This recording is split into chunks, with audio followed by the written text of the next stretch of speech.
My name is Göran Roos. It's a bit of an odd name. It's the Swedish version of George, so I'm obviously Swedish by birth. I have lived in and out of many countries since the early 1980s. I am in my day job. I have a number of professorships in the areas of innovation, extracting value from intangibles, business model innovation. I also am chairman of the board of the international component of an organization called VTT, which is Finland's equivalent of CSIRO. So I have had the opportunity of going to many countries and living on airplanes. Why would you want to have somebody coming in from the outside and look at things? They don't understand the context, they don't have the background, they don't speak the language.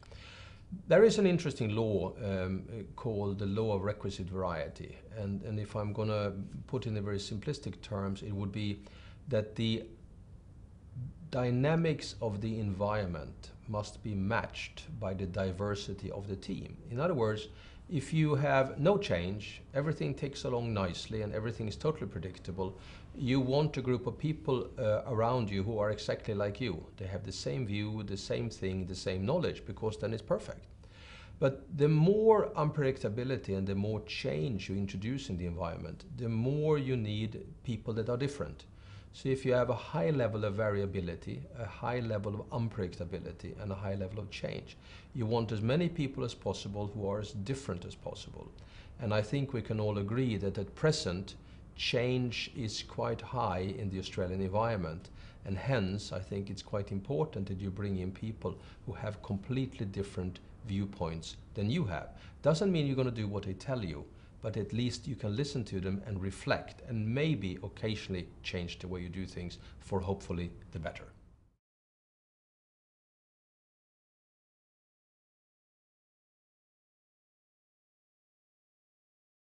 Manufacturing, like all sectors of the economy, is changing over time. You know, if you go back a couple of 100 years, agriculture was somebody with a piece of wood dragging a line in the soil and then trying to sow something that would grow, and then were hand captured when it was finished. Today it's a highly sophisticated, mechanized, robotized, biotechnology based activity. So there's nothing strange. The same happens with all sectors, including manufacturing. So what used to be, if you go back to the beginning of the Industrial Revolution, quite a nasty place, you know, dirty, noisy, dangerous, children working in order to make a living and not necessarily living that long. All of that has changed, but it has changed in phases. So of course we went through the area of standardized manufacturing, bending steel and so on, and then we had robotization period, so productivity dramatically increased using automation and digitalization. And what we now have is 4 different domains that are evolving and hence enabling us to dramatically change manufacturing in exactly the way we want it to, you know, nicer, cleaner, more exciting and more productive. Well, if you then reflect on what the implications of these changes are, firstly, there are numerous opportunities, of course, to innovate in these areas, plus the fact that it will transform numerous activities of manufacturing in a dramatic way. So this technology transformation is, of course, critical in that sense, and let me come back to that in a second. The other transformation we see is that the service component of manufacturing is growing dramatically. Because if you think about it, nobody really wants to buy a product, well, there are very few, they're normally collectors by nature. Most of us want to buy the feature, the benefit, the need that the product enables us to satisfy. So we want a camera not because we want a camera, we want a camera because we want to take a picture. We want a mobile phone not because we want a mobile phone, we want a mobile phone because we want to be able to call somebody. So this of course means that we are migrating to a scenario where we actually are buying directly the service. So you know, nobody today really buys a photocopier. What they do is that they have somebody else, normally the manufacturer or their representative, come and put the photocopier in the office, and then you pay per copy, because what you're interested in is the copy, not the bulky machine. So this has forced, on the one hand, and also given the opportunity, on the other hand, manufacturers to migrate into services and also into solutions. They are somewhat distinct, those two. What that means, of course, is that you have companies who are heavily technology oriented, that are very service oriented, and that sometimes in statistic looks like service companies.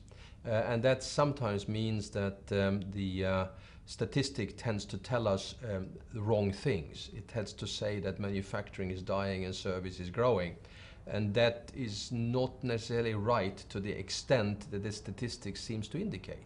Now, if you look at that as a service economy scenario, where people say we're moving into the service economy, you have to divide that service economy into three components. You have to divide it into what we would call high quality, sophisticated services.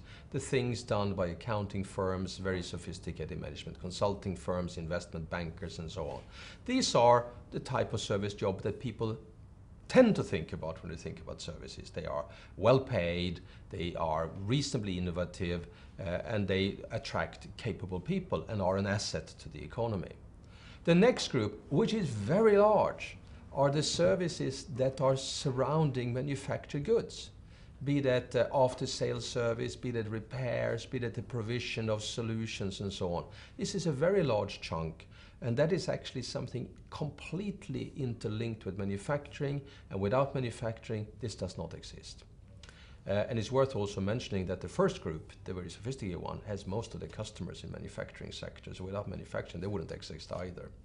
The final group are low-paid, frequently part-time service jobs, standing in a shop, doing other type of things. They are actually the least productive jobs in the economy.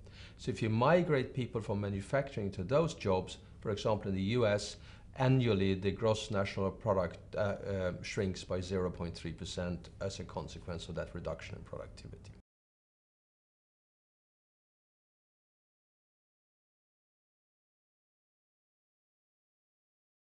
South Australia is one of the two states in Australia with the highest dependency on manufacturing. It's around, from an employee standpoint, it's around just over 10%, which is 82,000 people, according to the latest statistics, employed in manufacturing in South Australia. The only state with a higher percentage dependency on manufacturing is Victoria, which is 11% compared to Australia's 10, or I think it's 10.2 compared to 10.8. So it is a state with a heavy dependency on manufacturing. And you can then see that you do not want this manufacturing to decline. You really want it to grow because of the consequences of employment and so on. South Australia now has the really positive outlook of a resources boom coming into South Australia, which has been around in Australia for a long time. You are exceedingly lucky being endowed with a lot of natural resources. And I think it is critical now that you take a more systemic perspective on this and say, great, we have these fantastic resources. How can we ensure that we appropriate for ourselves the maximum economic benefit of these resources, lasting longer than the resources last? And here I would encourage you dramatically to look at other places, and I will limit myself to talking at countries of a similar developed nature to Australia, where this has been achieved. And I will mention three key areas. One is Norway. Norway had a petroleum boom and was a very thoughtful government who decided to put in quite clear requirements and expectations in their industry participation policies from the late 1960s and onwards. And as a consequence today, what you have is if you go out to any of your offshore platforms or outside Australia or in the petroleum pumping or drilling activity domain, you will find that there are a huge number of services, products and solutions provided by Norwegian firms. These firms did not exist before the Norwegian petroleum boom and were created through a government intervention that ensured an industry participation policy to the benefit of the nation. So when the petroleum boom in Norway now disappears, these firms are still there. They are global, they're international, they contribute employment and benefit to the state of Norway. And we don't even have to talk about the Norwegian Sovereign Wealth Fund that are capturing a lot of this wealth for future generations. The other country which is worth looking at is Canada, where there is a A classical case, which is Ontario, where the resources boom in Ontario has been converted and supporting a manufacturing boom.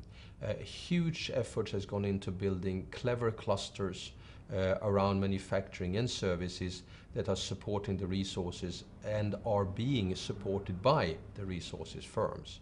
And again, through a very clever and a very thought out industry participation policy.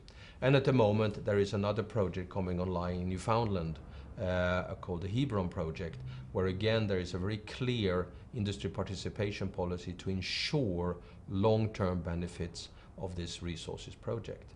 So I would strongly encourage the South Australian government and also the national government in Australia to be more active and to ensure better capture of value from the resources boom through smart industry participation policies. Well, should government then interfere in industry, and should it interfere by either trying to create winners or keeping losers going? Well, that's an interesting question, and the answer is probably no, but one has to be a little bit more sophisticated than that. Let's deal with the positive thing first. Should government go out there and say do X, Y, Z because that's the future? No. Government has no idea what the future is going to be like. Government cannot pick winners.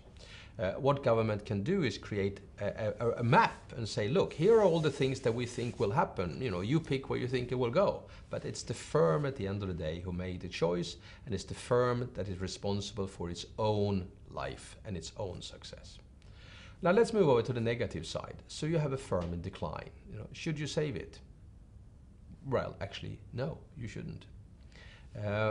This is one of these difficult things, because if a firm of 5 people keel over, nobody cares. Well, of course the people inside it does, but government doesn't.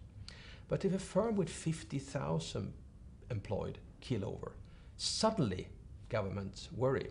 And one can understand why, although the principle is exactly the same.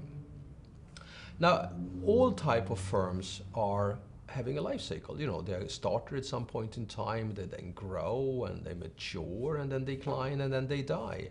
You know, but the average lifespan of a company under the New York Stock Exchange is somewhere in the vicinity of 45 years. So it's somewhat shorter than our lifespan as human beings. So we are to expect that firms will die. And of course there's a statistical distribution. Now, when you look at these things, you have to, as a firm, you shouldn't look at a firm, you should look at groups of firms. So we can call it industries or clusters or whatever we want. But some of these clusters are then declining. And as they start to decline, you have to ask yourself as a government, why are they declining? Are they declining because they have no future? Or are they declining because they allow themselves to slip behind in an area which is inherently a positive area? So in the first case, where they actually are in the declining area, they can be very, very good companies, but they are in the declining domain. You need to assist these firms to transform into other areas. You know, it doesn't matter whether they are transforming out of defense or out of automotive or whatever it is that is a difficult domains to be in. They have to then transform into supply chain which has growth. I don't know, be that medical instruments or whatever it may be. Again, it's up to the firm to choose. But government needs to encourage this transformation activity, because without that transformation, these companies will die. And that in itself is not a bad thing, but it will have huge implications for unemployment and the follow-on effects that we spoke about earlier. The second group of firms are the ones that are declining because they've gone lazy or lost the plot in this sense. And what that means is that these firms need to be encouraged to rejuvenate, be that they, usually involving some form of new knowledge or technology being embodied. You know, one of those industries one could possibly make a case for here in South Australia is the wine industry. You know, at some point in time you surprised the world with an incredibly advanced and sophisticated wine industry which had great growth and great opportunities. And then you more or less lost the plot. Partly got more competition and partly you stopped developing your knowledge, your sophistication of management and your activities.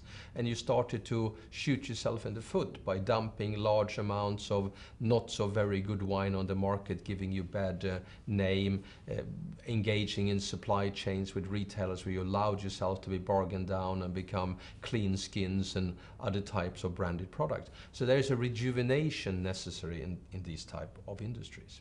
Then of course you have the other positive ones. You need to grow firms where you have some of them, but they are too small. For example, in South Australia, the medical instrumentation issue, where there are huge opportunities. And then you need to build firms in domains where you have all the ingredients, but you have no firms. And there are areas of functional food and other type of issues where you could do things in South Australia. And of course, you then need to have a lot of entrepreneurial activities with startups in order to compensate for what will be a decline in the other end, because there always will be these type of things. So this balanced look at an industrial landscape, having a view saying, well, those type of firms are here and those type of firms are here. And this is how we as a government should encourage change boundary conditions, have a viewpoint on, provide information relating to these things. That is normally what we call an industry policy. And it is important that such an industry policy is developed. And I'd like to say again, an industry policy is not about picking winners. It is solely to ensure that we have some tools that will enable firms to have self-help and to enable firms to see opportunities that small firms are not necessarily able to see on their own.